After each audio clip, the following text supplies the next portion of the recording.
just letting all the people with the low attention spans scroll past. So just gonna give it a second. Let those people keep moving, and then we'll get into this. So probably about 3 months ago, I officially cut out all social media, all TikTok, Instagram, X, anything like that. And honestly, it has literally changed my life. And I don't say that lightly, okay? Because I've been on the whole self-improvement, all that stuff, trying to do things and trying to do stuff to, optimize this and in monk mode. And all that stuff it's just a bunch of BS. It's never worked for me. I've never really gotten any results from it, but it just happened. It honestly just happened. I would delete Instagram and TikTok almost every single day. My friends would even make fun of me for it. They're like, "Oh, how many times have you re-downloaded TikTok today?" I'm like, "Oh, probably 2 times." Right? Because I was constantly deleting it, re-downloading it, deleting it, re-downloading, because I wanted to add that friction between me and social media, because I knew it was consuming my life. Everybody knows it consumes their life. Like, you cannot deny it. Everybody knows it. It consumes your life. It's taking up hours and hours of your time. It's taking up all of your sleep. You're scrolling at night, then you get awful sleep, and then in the morning you're groggy, right? You can't think, and then you go back to scrolling, and it consumes your life, and it destroys your life. And just about everybody knows that, and everybody's willing to admit that. Everybody will admit that. And if you're not going to admit that, then you got to wake up. Because every time I was scrolling, I felt my life wasting away. I could feel the time just flashing by, where you scroll and an hour later you don't know where the time went. You don't even remember the last video that you watched. But now, when I wake up, I'll go and make myself some breakfast, right?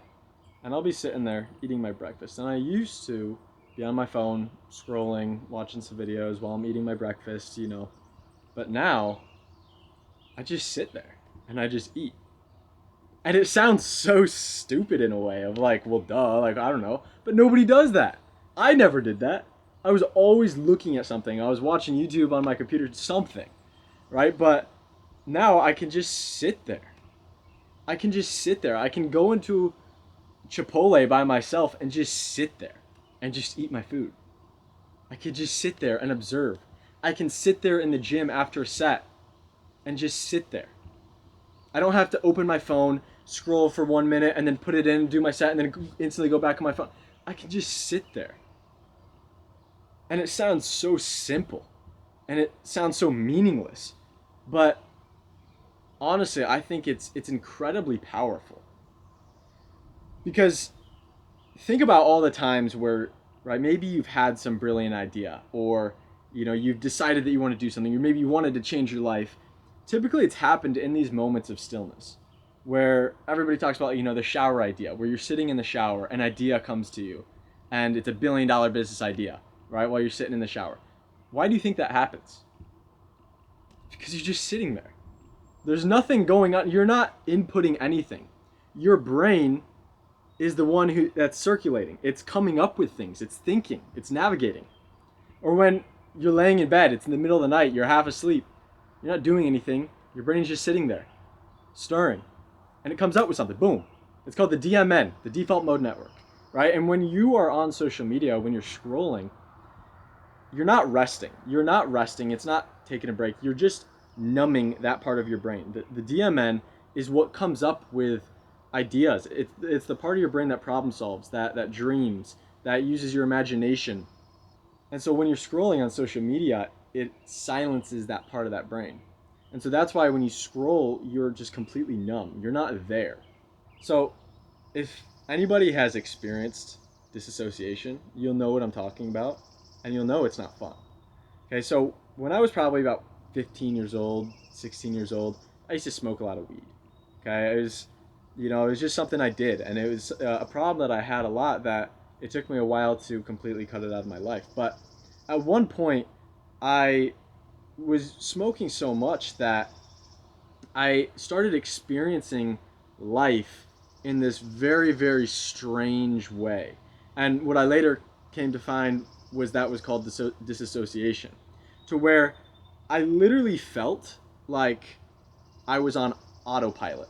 Like if you ever watch the movie Click, where he just like fast forwards through his life and he's not there, that's what you feel like. You feel like you're watching your life from an outside perspective and you're just there doing things, going through the motions. You're not actually present.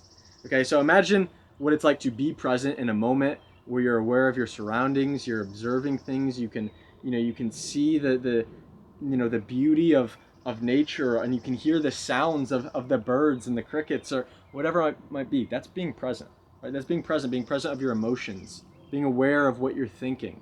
That is what being present is. Now imagine the complete opposite of that. Imagine having no awareness of anything. Imagine being so tunnel visioned into your phone that you don't even feel real. That's what it felt like, right? And I would kind of live my whole life like that for probably about 2 months, and it was awful because it just feels like life goes by like that. I don't remember really anything that happened during that time period. And the thing is, that's what's happening when you are on social media. And it's not just when you're on. That's the important thing too. It's not just when you're scrolling that this is happening. It's all the time after. Because it alters your brain. It alters the state of your brain. Everybody knows the basic stuff. Yeah, your attention span, your dopamine, all that stuff. So I don't want to get into that too much because everybody knows it, but it doesn't mean anything to you because you've never experienced life without being in the state, so you cannot comprehend it. I mean, honestly, think about it. When was the last time you have not used your phone scrolling nonstop? Probably since COVID.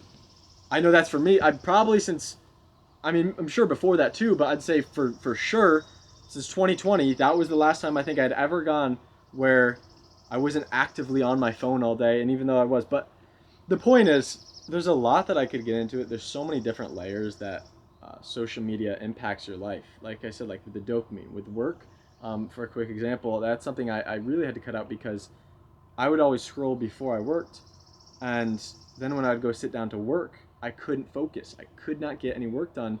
And the reason why is because my dopamine levels were elevated. Fast-paced, cheap dopamine, elevated before I started working. And then when I wanted to work, it's slow, low-level dopamine, and I wouldn't be getting the same amount of response.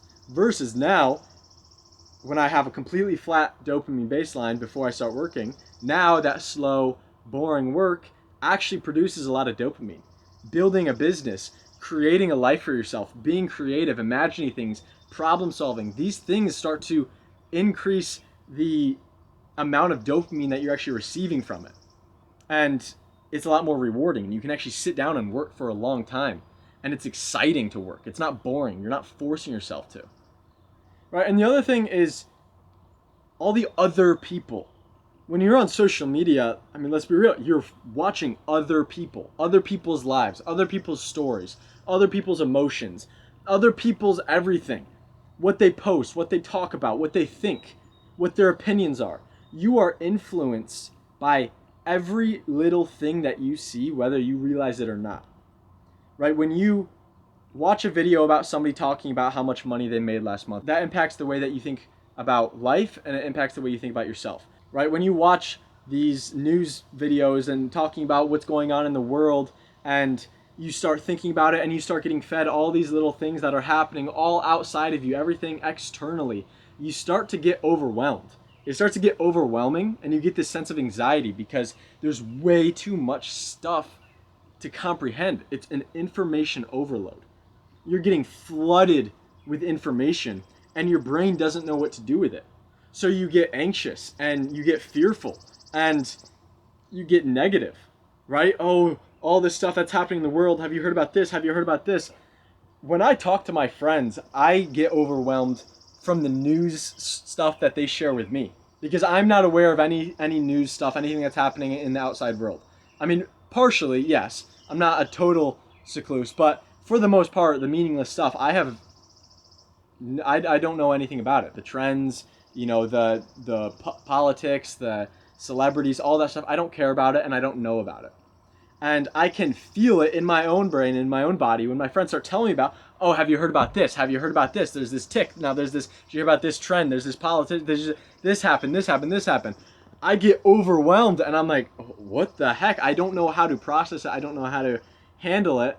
And that just turns into a state of freeze, basically, where you know how you have the fight, flight, or freeze. Well, what happens is when you're presented with that much information and you're not given an outlet, you're stuck in this freeze state. So traditionally, people have either a fight or flight state. However, what the algorithms feed to you put you into a freeze state. So that's why when you want to start waking up earlier, that's why when you want to start a business, when you want to start doing something better for your life, or change your bad habits, you don't do anything because you're constantly in this freeze state where nothing happens, where you just watch other people's lives and you watch as your life passes you by, as you watch as an outside observer of your own life completely on autopilot. I mean, that's what's scary to me. That's what's scary to me, and it should be scary to you. To think that you can go your entire life can pass you by, and you realize you weren't even there for most of it. You were not even there for most of your life. Does that not scare you? Does that not scare you to know that you could live your entire life and probably 80-90% of your life you were not even there for it? You were numb. You were not present. You were reacting to other people, to other people's stories and events and whatever. You never lived a life of your own because you were constantly consuming other people's lives. And when you cut off all that extra stuff, all that outside stuff, all the things that don't matter, and you just focus on what matters, and you just focus on yourself, and you spend time with yourself, and you spend time in stillness, just thinking. And sometimes you're not thinking, you're just there, present. Right? Because it's one thing to where you can sit there still and you can be thinking about stuff. But I'll tell you what, the next thing is where you can be able to sit there and not think and just be present and just be aware. That is where you will find everything that you're looking for, right? Because that is the kingdom of God. Okay? I'm not making this as an educational video, or I'm not making this about a video about my life and what I've learned. I'm making this kind of as a warning to tell you to please just try it. Okay, please just try it. Just give it a week, 2 weeks, please. I promise you, you will not miss anything. And there are still alternatives, okay? I use Pinterest. I love Pinterest. Pinterest, I have it so curated to what I like. It's super aesthetic stuff. It's just static images. I use Pinterest, okay? And when I do want to check Instagram, I go on my computer, okay? But I do it for maybe 10 minutes tops. So there are still alternatives. You don't have to go total monk mode and go total recluse and do all this stupid self-improvement stuff. It's all stupid because it's all forced. It means nothing.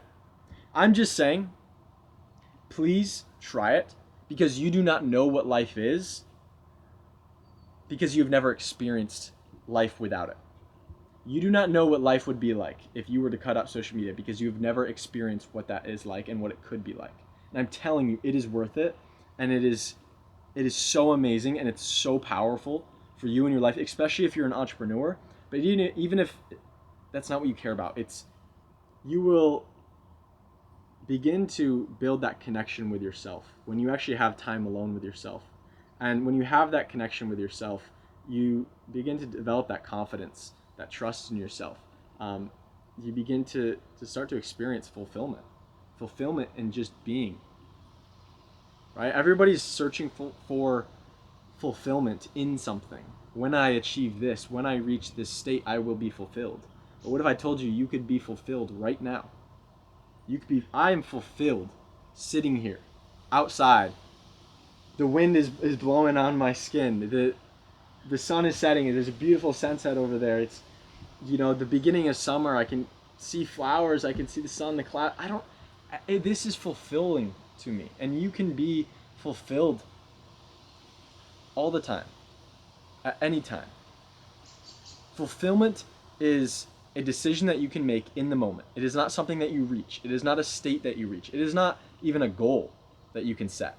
Fulfillment is just as simple as deciding right here, right now, are you fulfilled?